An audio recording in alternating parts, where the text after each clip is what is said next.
মিমির পর ইডির স্ক্যানারে অঙ্কুশ। দিল্লিতে ইডি দফতরে অভিনেতা Ankush Hazra online betting app মামলায় তলব। গতকাল হাজিরা দেন মিমি চক্রবর্তী, আজ অভিনেতা অঙ্কুশ হাজরা। কথা বলবো, আমার সঙ্গে রয়েছেন মৈত্রেয়ী। মৈত্রেয়ী, কি কারণে তলব অঙ্কুশকে?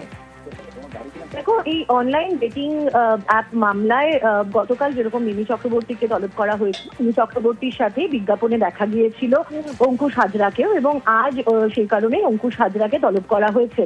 ইতিমধ্যে ইডি সদর দপ্তরে এসে গিয়েছেন তিনি, এবং সেখানে যে প্রয়োজনীয় নিরাপত্তার যে প্রসিডিওর রয়েছে, তাকে সমন দেখানো এবং পাস বানানো, সেই প্রক্রিয়া তিনি এখন সারছেন, এবং তার সঙ্গে তার আইনজীবী রয়েছেন, এবং আর কিছুক্ষণের মধ্যেই ইডি দপ্তরের ভেতরে তিনি পৌঁছে যাবেন। আজ 11টায় তাকে ডাকা হয়েছিল, এবং যেটা মনে করা হচ্ছে যে মিমি চক্রবর্তীকে যে ধরনের প্রশ্নর সম্মুখীন হতে হয়েছিল গতকাল, অর্থাৎ কোন ধরনের কারা এই অ্যাপের প্রমোটার ছিলেন, কিভাবে টাকা লেনদেন হয়েছে, কি কন্ট্রাক্ট হয়েছে, অ্যাকাউন্টে টাকা পাওয়া গিয়েছে কিনা, নাকি অন্য কোনো ভাবে টাকা পাওয়া গিয়েছে, এই সব প্রশ্নের সম্মুখীন আজ হয়তো অঙ্কুশকেও হতে হবে।